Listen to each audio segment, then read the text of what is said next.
Je vais vous présenter la leçon intitulée Géométrie de quelques molécules. هندسة بعض الجزيئات. Bon, غادي نبدا هاد الحصة ديالي بواحد النشاط, une activité comme introduction à notre leçon. Si j'ai les atomes, l'hélium, lithium, ainsi de suite, oxygène, néon, soufre, l'argon, le numéro atomique Z, la structure électronique de l'atome, l'ion et la structure électronique de l'ion. Commençons par l'hélium. Donc la structure électronique de l'ion, donc ça veut dire la répartition des électrons selon les couches électroniques. K2. Les électrons se répartissent uniquement sur la couche K. Pour l'ion, la nature, on ne rencontre jamais les ions d'hélium. Ça veut dire que les atomes d'hélium ne sont pas les ions. Donc là, on n'a pas d'ion et on n'a pas de structure électronique de l'ion. Passons au lithium. Lithium, le numéro atomique Z égale à 3. La structure électronique, alors on a K2, L1. Alors la couche externe contient un seul électron. Pour le lithium, lorsqu'il se transforme en ion, alors il a deux possibilités. Il y a deux اختيارات. Il va gagner un électron, ou bien plusieurs électrons, ou bien il va perdre un ou plusieurs électrons. Mais cet atome n'a qu'un seul choix, عندها واحد الاختيار وحيد اللي هو أنها كتخلص من هاد الإلكترون اللي كاين في la couche L. Alors lorsqu'il perd cet électron, la couche électronique de l'ion reste K qui contient deux électrons, et l'ion est Li+. Pour l'oxygène, Z égale à 8. Commençons par la structure électronique. K2, L6. Donc l'oxygène n'a que la possibilité de gagner deux électrons. Et la couche externe va contenir 8 électrons. Alors la structure électronique est K2, L8. L'ion est un ion O2- qui porte deux charges négatives. Le néon, Z égale à 10. Dans la nature, on ne rencontre pas d'ion de néon. Ça veut dire que le néon ne se transforme jamais en ion. يعني néon ما كيتحولش نهائيا الى ion d'une façon naturelle et spontanée. Donc sa structure électronique K2, L8. Alors pas d'ion de néon, on ne peut pas parler de la structure électronique de l'ion. Le soufre, kbrit, Z égale à 16, sa structure électronique, donc K2, L8, M va contenir 6 électrons. Le soufre, lorsqu'il se transforme en ion, il gagne 2 électrons et on obtient S2-. Et comme ça, la répartition électronique de l'ion est K2, L8, M8. L'argon, Z égale à 18. Et je rappelle que le programme des troncs communs, on ne s'intéresse que aux atomes, le numéro atomique inférieur ou égal à 18. C'est pourquoi je me suis arrêté jusqu'au l'argon. Donc la structure électronique K2, L8, M6. Naturellement, spontanément, l'argon ne peut pas se transformer en ion. Bien sûr, on peut transformer l'argon en ion ou l'hélium en ion, mais dans des conditions extrêmes. Alors là, il n'y a pas possibilité qu'on obtienne un ion d'argon et on ne peut pas parler donc de la structure électronique de l'argon. En observant bien ce tableau-là, on constate que les atomes qui ne se transforment pas en ion, pour Z bien sûr inférieur ou égal à 18, l'hélium, le néon et l'argon. Et en observant leur couche électronique, on voit que la couche électronique de l'atome de hélium contient 2 électrons. Et on sait bien que le nombre maximal d'électrons que peut contenir la couche K est 2. Donc on dit que la couche externe ou bien donc de l'hélium est saturée. Même chose pour le néon. Vous voyez ici qu'on a la couche L est saturée, il contient 8 électrons. Donc c'est pourquoi le néon ne peut pas se transformer en néon. Même chose pour l'argon. Pardon, ici j'ai mis 6, en fait c'est 8. La couche externe donc contient 8 électrons et pour nous, pour Z inférieur ou égal à 18, cette couche elle est saturée. Donc la conclusion est que ces atomes ou bien les atomes qui ont leur couche externe saturée, tels que l'hélium, le néon et l'argon, sont chimiquement stables. C'est pourquoi ils ne cherchent pas à se transformer en néon. Par contre, pour le lithium, donc vous voyez que sa couche externe contient un électron, donc il est insaturé. Alors donc, le lithium, il tend à saturer sa couche externe. Donc la possibilité qu'il a est de se débarrasser de cet électron pour avoir sa couche externe K qui est saturée. Et vous voyez que cette couche, elle ressemble à celle-là. Ok? Alors, le lithium se transforme en ion, c'est pour saturer sa couche externe et deviendra stable chimiquement comme le hélium. Pour l'oxygène, alors l'oxygène, vous voyez que sa couche externe n'est pas saturée, c'est pour cela donc qu'il se transforme en ion en gagnant 2 électrons parce que la couche externe, donc pour qu'il sera saturé, doit contenir 8 électrons et là on a 6. Donc l'oxygène gagne 2 électrons pour saturer sa couche externe et devient stable chimiquement comme le néon. Et le soufre, sa couche externe contient 6 électrons, donc il n'est pas stable chimiquement. Donc c'est pour cela qu'il se transforme en néon en gagnant 2 électrons pour saturer sa couche externe. Et vous voyez que la structure électronique du soufre est semblable à la structure électronique de l'argon. La structure électronique de l'oxygène est semblable à la structure électronique du néon. Et la structure électronique de lithium est semblable à la structure électronique de l'hélium. Alors, conclusion, les atomes qui n'ont pas une couche externe saturée ont tendance à saturer leur couche électronique, soit en gagnant des électrons, ou bien en perdant des électrons, ou bien, comme on va voir dans la suite de la leçon, qu'ils forment des liaisons chimiques avec d'autres atomes pour que leur couche externe sera saturée. Pour l'hélium et le néon et l'argon, ce sont des gaz rares. Il y a d'autres gaz, mais ne figurent pas dans le programme, donc sont stables chimiquement. Pourquoi ils sont stables chimiquement? Car les couches externes de leurs atomes sont saturées. Tandis que les autres atomes ne sont pas chimiquement stables, alors ils ont tendance à acquérir une structure électronique semblable à celle des gaz rares pour qu'ils seront stables chimiquement, soit qu'ils se transforment en ions, ou bien ils forment des liaisons qu'on va voir au cours de la leçon. Premièrement, règle de Dewey, règle de l'octet, stabilité des gaz rares. Un élément chimique est stable chimiquement, ça veut dire qu'il ne participe pas dans des réactions chimiques. Pourquoi il ne participe pas à des réactions chimiques? Parce que la couche externe de ces atomes est saturée.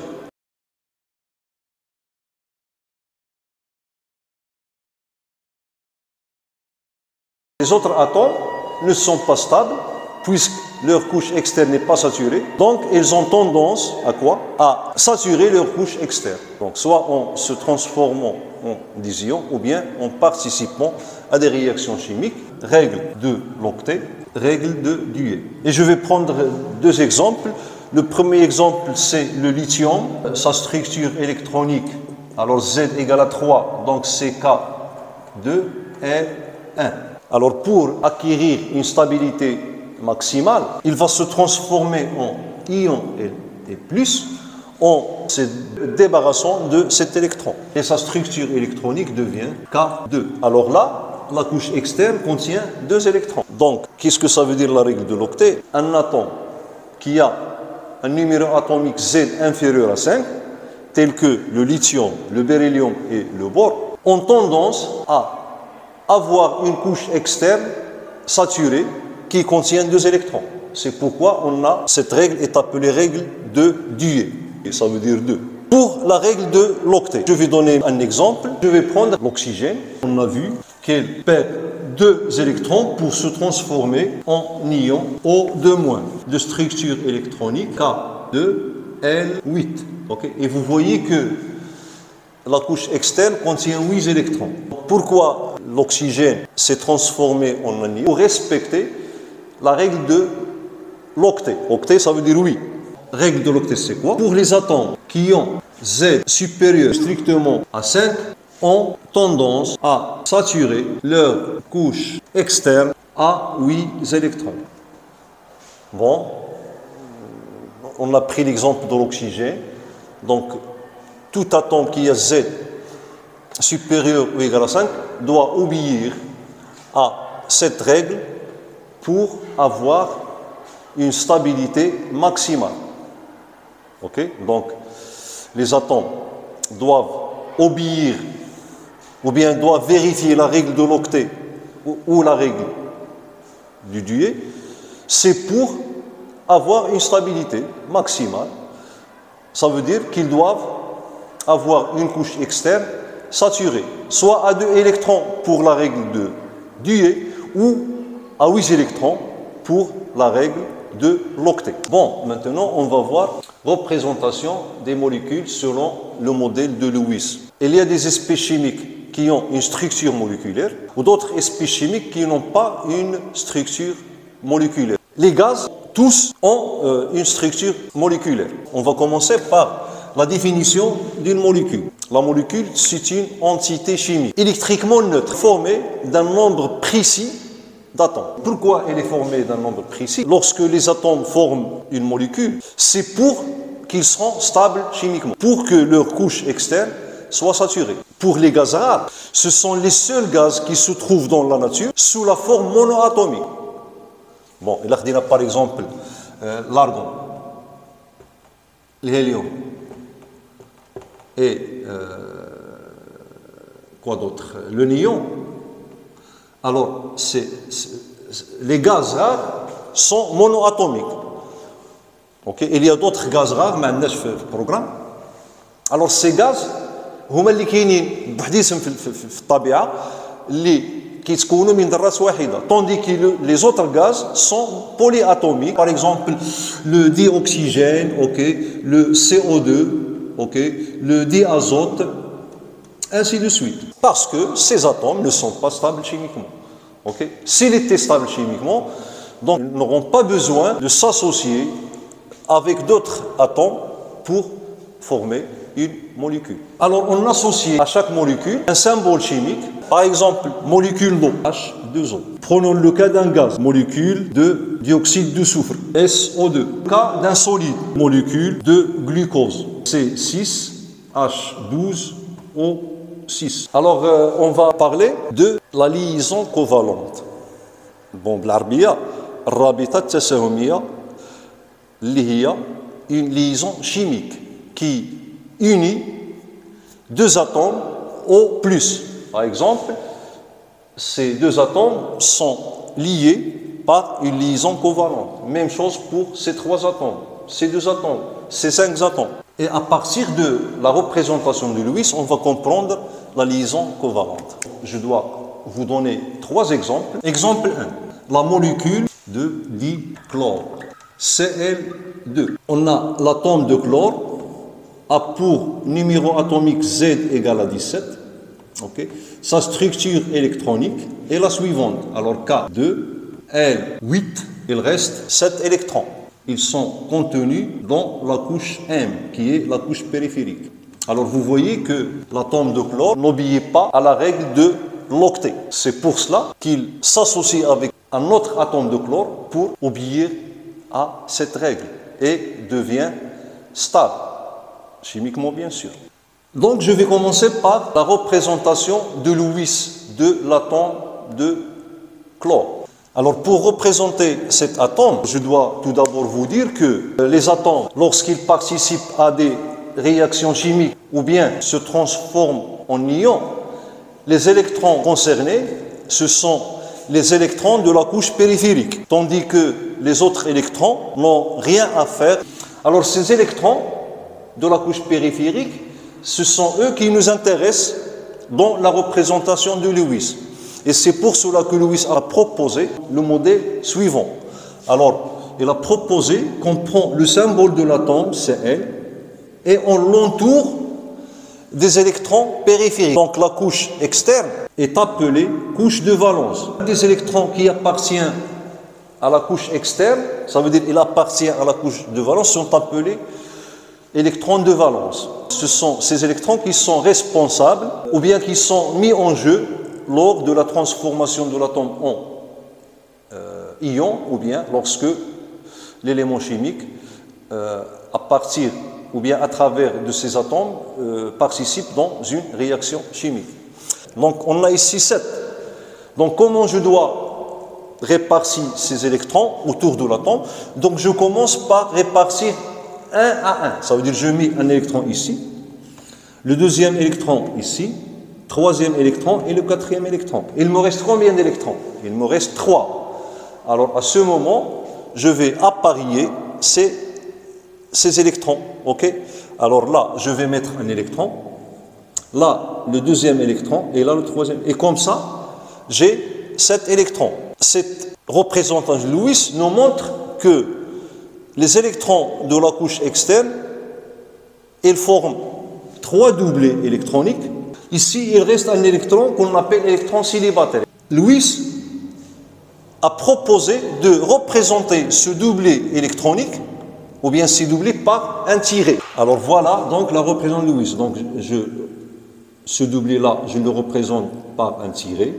Même chose ici. Et même chose ici, là. Donc voilà, représentation de Lewis de Cl. Maintenant, représentation de Lewis de Cl2, de la molécule Cl2. Alors le premier atome est le suivant. Voilà. Ici, j'ai un électron célibataire. Le deuxième atome, voilà. Ici, j'ai un électron célibataire. Et voilà. Ok. Donc, pour qu'on aura une molécule, alors chaque atome des deux mis en commun un électron. Ça veut dire كل ذرة كتساهم واحد الإلكترون باش كنكونوا واحد دوبلي إلكترونيك. Alors هذا le doublé électronique هو اللي responsable يعني مسؤول على la liaison chimique entre ces deux atomes. Ce doublé-là, je vais le représenter par un tiré. Et j'obtiens, voilà, Cl, Cl. Là, j'ai un doublé et chaque atome est entouré par 3 autres doublés. Donc ce doublé-là, c'est lui qui est responsable de la liaison chimique entre ces deux atomes. C'est pour cela, ce doublé-là est appelé doublé électronique, bien sûr. L'ion, yani rabit. Tandis que les autres doublés, ils ne participent pas à la liaison chimique. C'est pour cela qu'on les appelle doublés non liants. Et ce doublé électronique liant, en fait, c'est la liaison covalente. On a ici un seul doublé électronique, donc on l'appelle liaison covalente simple. Donc cette molécule, selon le modèle de Lewis, elle est formée par un seul doublé liant et 6 doublés non liants.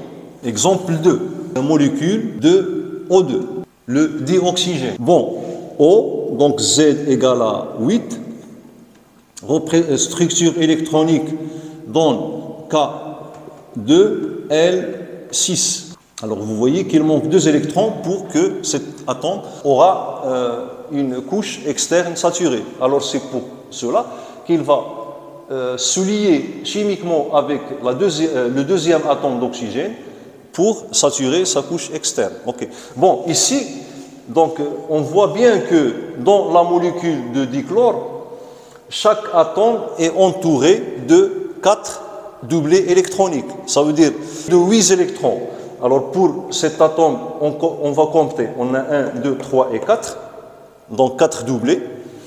Donc il obéit à la règle de l'octet. Même chose pour cet atome. Ce doublé-là, il appartient en même temps à cet atome. C'est pourquoi on dit que c'est un doublé constitué par 2 électrons mis en commun par ces 2 atomes. Donc pour le modèle de Lewis de O, okay, et puis on va voir O2. Alors on a ici O. Alors on a 6 électrons de valence, donc je dois entourer cet atome de 6 électrons. Donc toujours je commence par mettre électrons 1, 1, 1, les électrons 1 à 1. Alors le premier électron, je le mets ici. Le deuxième électron ici. Le troisième électron ici. Le quatrième électron là. Il me reste combien? Il me reste 2 électrons. Alors je mets par exemple le premier ici et le deuxième ici. Et comme ça, j'ai 6 électrons. Alors là, si vous allez mettre ça, donc vous pouvez mettre, ok. Donc là, 1, bon, 2, ok. Et je mets ici 1, et là 1, et là 1, et là 1. Ok. Alors là, c'est faux. Donc je dois respecter cette règle. Je commence par mettre les électrons 1 à 1. Donc, représentation de Lewis. Donc, on va représenter ces deux doublés par 2 tirés. Ok, voilà, 1, 1, et là, j'ai 2 électrons. En conclusion, l'atome d'oxygène est entouré, selon le modèle de Lewis, par 2 doublés et 2 électrons célibataires. Passons donc au modèle de Lewis de O2. Ok, alors là, j'ai O. Alors ici, j'ai un doublé, deuxième doublé, électron célibataire, deuxième électron célibataire. Et là, même chose. Voilà, ok, voilà, et voilà. Alors donc, pour que les 2 atomes établissent une liaison chimique, donc ils vont mettre en commun 2 électrons. Ça veut dire que chaque atome met en commun 2 électrons, qui sont des électrons célibataires. Et là, j'aurai une liaison covalente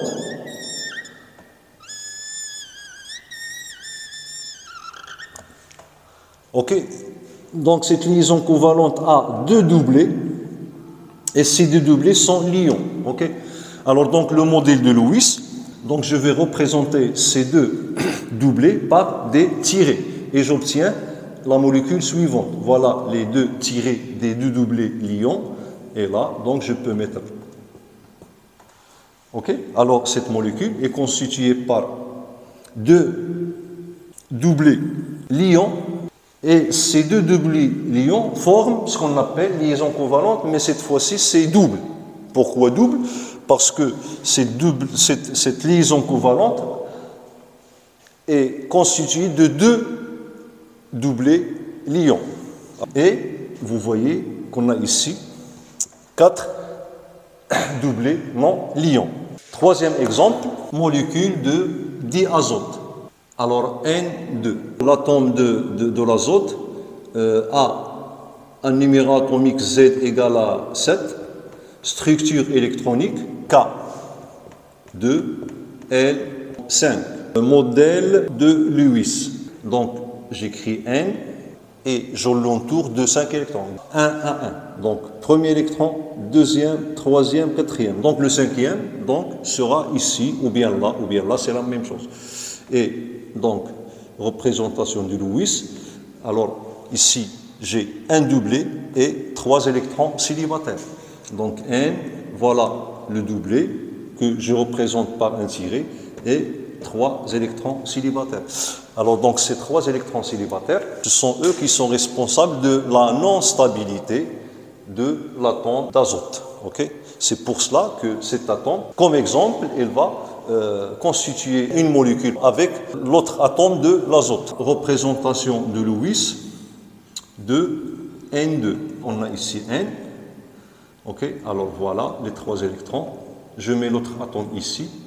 Voilà. Et là. Et on voit bien que chaque atome va mettre en commun 3 électrons.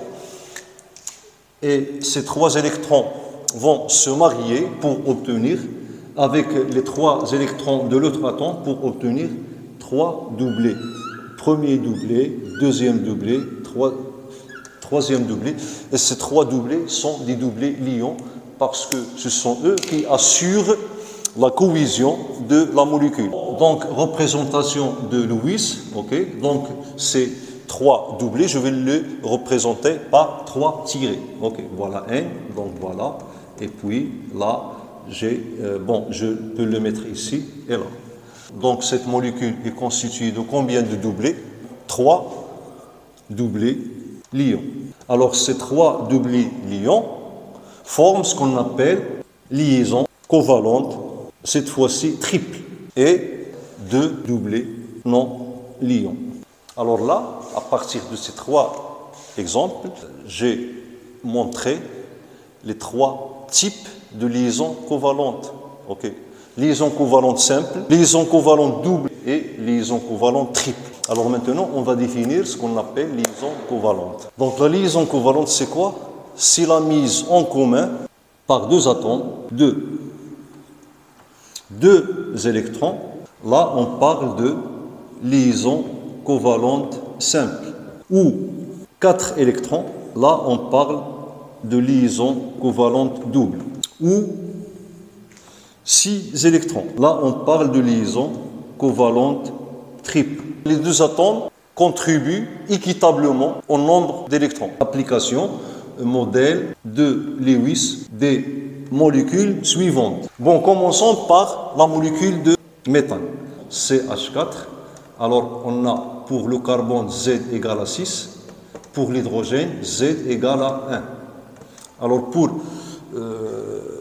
obtenir ce modèle, donc je dois tout d'abord donner la structure électronique du carbone, donc K2L4, et l'hydrogène, donc Z égale à 1, alors K1.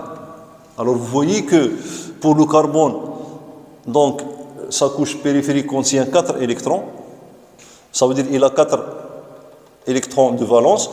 Donc, modèle de Lewis est le suivant.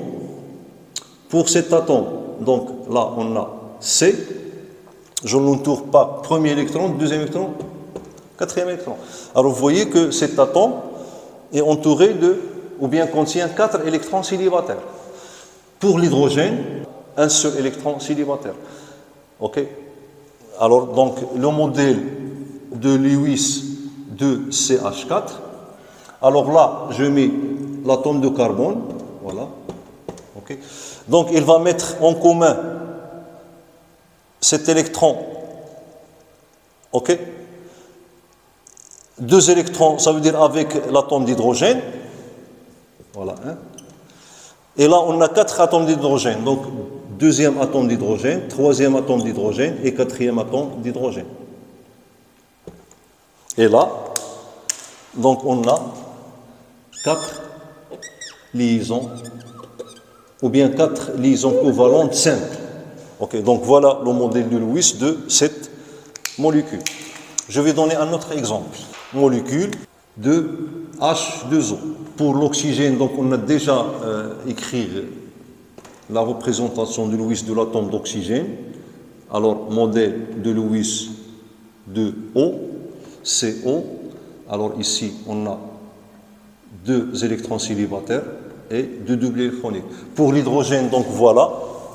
Alors, donc H, donc là, on a H, électrons célibataires.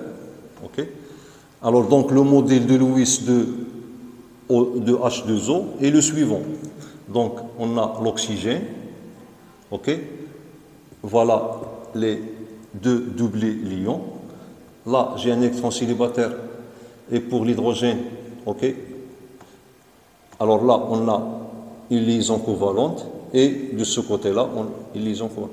Alors voilà le modèle de Lewis de H2O. Autre exemple, C2H4.